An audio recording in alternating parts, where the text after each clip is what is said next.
alle sammen og velkommen til HIIT. Husk, at hvis du vil have det bedste ud af din træning sammen med os, så skal du træne med os hver dag mandag til fredag. Og det er jo kun 12 minutter om dagen, så det er jo lige til at overskue.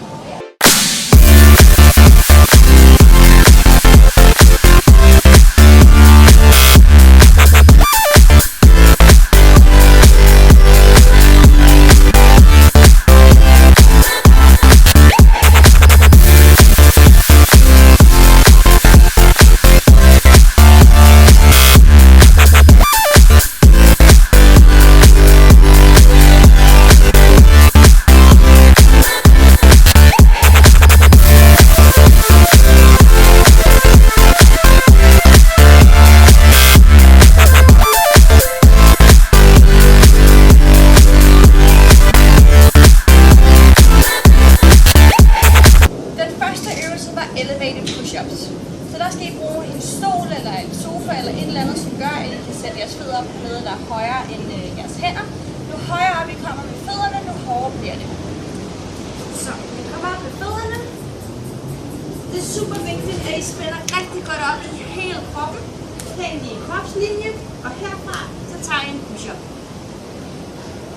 Hvis det bliver for hårdt undervejs at bære op med fødderne på noget, der er højere end gulvet, så kan I komme ned på gulvet og tage normale push-ups. Igen sørg for at have en helt i kropslinje.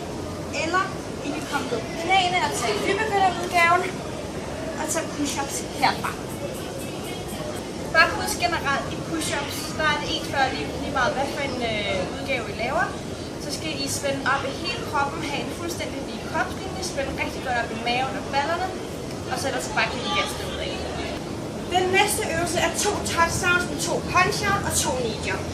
Den ser sådan her ud. Så hop ned, hvor det ene ben kommer ud til siden. Bøj ned med modsatte ben.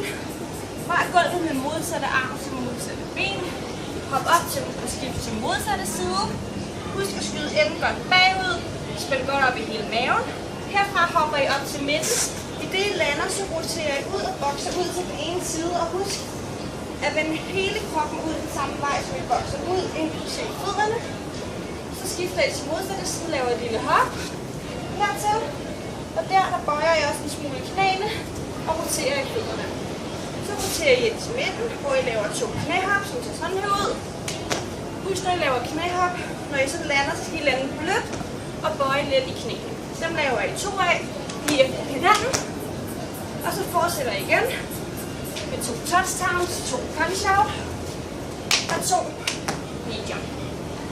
Måden I kan bryde den her ned på og tage den ned på et nemmere niveau, det er selvfølgelig, at I gør den langsommere. Så ved de her touchdowns, hvor I normalt vil komme ned og røre gulvet, der har I hænderne på brystet. Så hopper I ned, så langt I kan komme. Husk at bøje det ene ben, stræk det andet, skyd enden bagud og have overkroppen oprejst. Skift til modsatte side. Herfra så hopper I eller går ind, lige får balancen, får pusten. Så bokser I med sin ene side, vender op, roterer til den anden side, bokser ud til modsatte, kommer tilbage til midten, og så kan I eventuelt, i stedet for at lave knæhop, kan I hoppe så højt, som I kan, eller I kan lave 2 knæløft, hvor I også får armene med, for at få aktiveret hele kroppen. Den næste øvelse, det er crunch og kaste en bold op. Så, kommer ned og læg fast på ryggen. Husk det her med, at I skal spænde super godt op i maven. Okay, ryggen skal være flad i gulvet, så I ikke ligger og svejer. Så smid navlen helt ind til rygsøjlen, have en helt aktiv mave. Herfra så løfter I benene over jorden, og de må ikke røre jorden igen herefter. Så kaster I bolden op.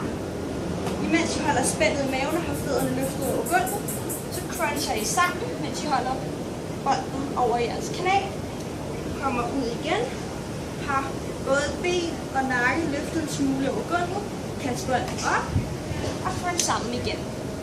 Og gør det i et så hurtigt tempo som overhovedet muligt. For at lave den her i en nybegynderudgave, så kan I lægge bolden til siden. Men kan I igen komme ned, spænd godt op i maven. Sæt hænderne til siden, kom op på underarmene, stræk benene ud. Og herfra så skubber I op med hænderne som støtte, lukker sammen, kommer ud igen. Eventuelt tager en pause ved at sætte fødderne i gulvet, men prøv så vidt muligt at spænde op i maven konstant. Kom op igen, luk sammen og skub. Hvis I mangler lige til det sidste til at komme op, så kan I bruge jeres hænder til lige at komme op og lukke jer sammen. Kom ud igen. Den sidste øvelse, det var wall sit. Så der kommer jeg op og skal sætte jer i spænd op mod en væg. Så kom ned og sid i 90 grader med benene. Så kom ned, ligesom I sidder på en stol. Tag vægten tilbage ind mod væggen, så virkelig pres med jeres fødder, så I kommer tilbage og står i spænd op på væggen. Herfra, så spænder I super godt op i maven, spænder op i hele kroppen. I kan faktisk mærke det lårene med det samme. Så løfter I et ben ad gangen. Og lige holder det i et sekund, indtil I skifter igen. Hvis der bliver for hårdt, så kan I komme ned og holde den med begge fødder i gulvet. Nybegynderudgaven, der i stedet for at være helt nede og sidde i 90 grader, så kan I komme en smule op, men I skal stadig have bøjet ben og kunne mærke det lårene.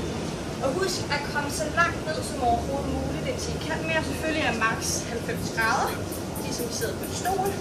Ellers så kom en smule op, og så virkelig prøv at holde det de her 50 sekunder. Hvis I bliver for hårdt, så kom en smule op, mens I stadig holder spændet i lårene. Tusind tak for i dag. Husk, at vi er klar til jer igen med en ny fed workout i morgen.